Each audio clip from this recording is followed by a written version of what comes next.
खाना बित्थामा रागाको मासु किन्नु पठाएको खसीको मासु पो छ त हैन के भन्नुहुन्छ काका ए साच्चै खसीको मासु पो छ त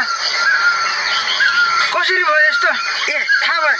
धनीको मासु यहाँ आए हाम्रो मासु धनीकोमा गयो ल थाहा न त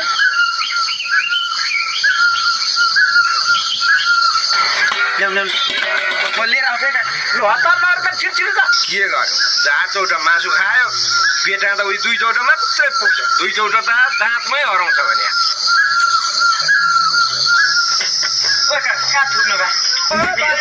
काकाले मासु खान दाँत तिखार्दै हुनुहुन्छ हैन तिखार्नु